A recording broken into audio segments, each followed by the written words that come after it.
Very good morning. हम लोग solutions पढ़ रहे हैं और सॉल्यूशन चैप्टर का सबसे इंपॉर्टेंट पार्ट जिसके ऊपर पूरा चैप्टर चलता है एक लॉ, राउल्ट लॉ। पिछले क्लास में हमने हेनरी लॉ के बारे में बात करी थी। हेनरी लॉ क्या बात कर रहा था कि गैस की किसी लिक्विड के अंदर सॉल्युबिलिटी की बात कर रहा था और उसने सिंपल सी बात कही थी कि जो गैस पे प्रेशर अप्लाई कर रहे हैं सॉल्युबिलिटी उसके डायरेक्टली प्रोपोर्शनल होती है।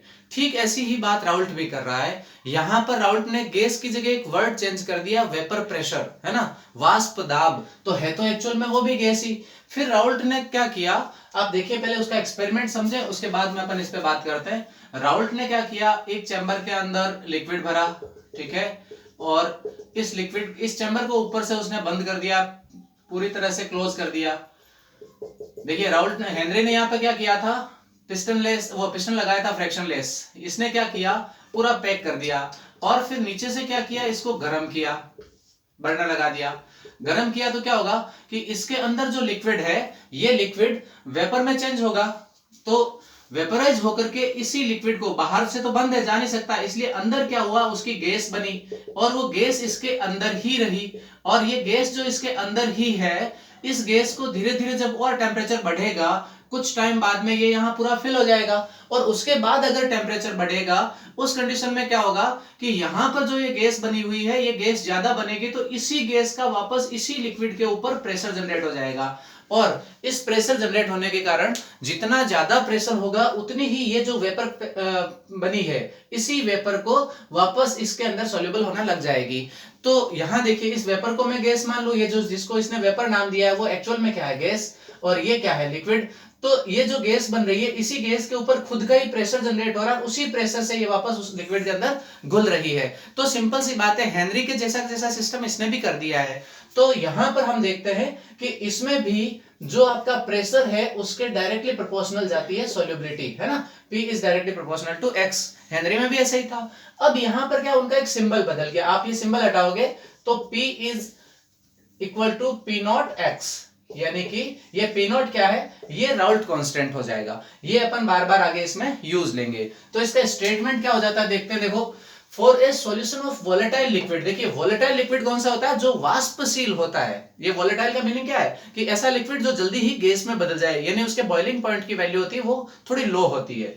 तो volatile liquid, the partial vapour pressure of each components of the solution is directly proportional to its mole fraction present in solution। इसका मतलब क्या हो गया, each component का मतलब कि मान लो एक कोई कंपाउंड है, एक लिक्विड है, उसके अंदर आपने एक से ज्यादा कंपाउंड घोल रखे हैं। मान लो हमने पानी के अंदर नमक और शक्कर, दो चीजें घोल रखी है, तो हर एक का अपना एक पार्टिकल का गैस में कन्वर्ट होगा, उसका वेपर प्रेशर बनेगा और वेपर प्रेशर का उसका अपना एक वापस प्रेशर इस पे जनरेट होगा, उसकी अपनी एक सॉल्युबिलिटी होगी।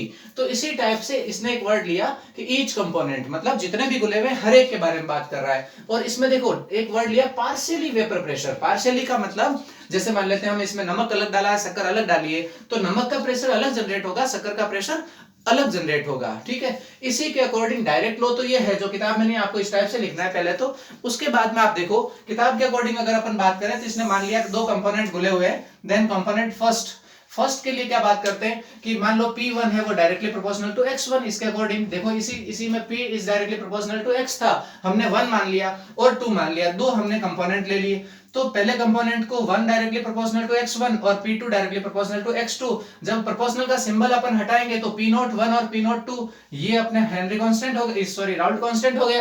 अब राउल्ट कांस्टेंट में ध्यान रखिए, ये यहाँ पर किसका कांस्टेंट है, पार्शियली जो प्रेशर जनरेट हो रहा है उस पार्शियल प्रेशर का राउल्ट का कांस्टेंट है, ठीक है। अब इसको सॉल्व करते हैं। अब आपने, जब आपके पास में दो वैल्यू आ गई, ध्यान रखिए दो ही जरूरी नहीं है, दो से ज्यादा भी हो सकती है। जितने भी कंपोनेंट है, 3 होंगे, 4 होंगे, जितने होंगे वो सबके लिए ऐसा काम करेगा।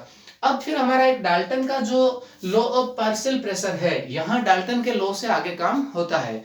डाल्टन का लॉ क्या कहता है कि P जो टोटल है, यानी टोटल प्रेशर जो है वो पार्शियल प्रेशर का सम होता है, सम ऑफ पार्शियल प्रेशर, यानी P1 P2 P3 जितने भी होते हैं उन सब का सम कर देते हैं तो P टोटल आ जाएगा, ठीक है।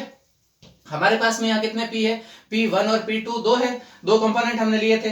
तो देखिए P total is equal to P1 plus P2। तो P1 की वैल्यू क्या थी, ये रही, P1 नॉट x1 और P नॉट 2 और x2, ये दोनों वैल्यू हमने P1 और P2 की यहाँ पर पुटअप कर दी। अब देखिए यहाँ आपको एक बुक के अंदर देखने पर एक कंफ्यूजन हो सकता है कि ये 1 माइनस x2 कैसे लिखा है इसकी वैल्यू x1 को। तो ध्यान रखिए हमने एक बार मोल फ्रैक्शन के लिए बात करी थी कि x1 प्लस x2 दोनों को मिलाकर के 1 होता है। मैंने आपको कहा था, अगर आपको याद हो तो, जब मैंने आपको मोल फ्रैक्शन पढ़ाया था कि टोटल उसका जो अमाउंट होता है वो हमेशा कितना होता है, 1 होता है। ठीक है, तो इसलिए x1 और x2 दोनों मिलकर के कितना होता है, 1। तो x1 की वैल्यू क्या होगी, 1 माइनस x2, इसको ऐसा लिख सकते हैं। तो 1 minus x2 P not 1 plus ये तो एज इट इज रख दिया, देखो x2 और P नॉट 2।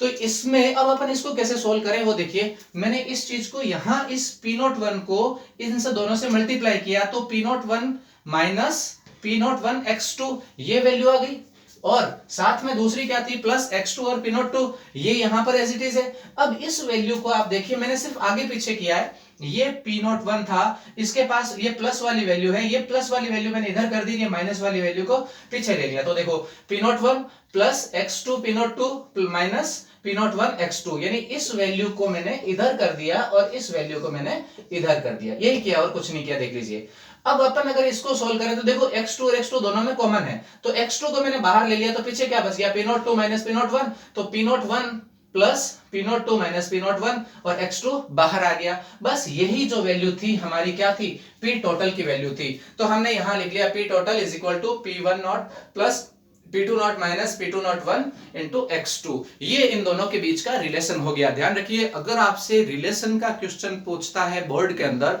तब तो यहां तक लाना है।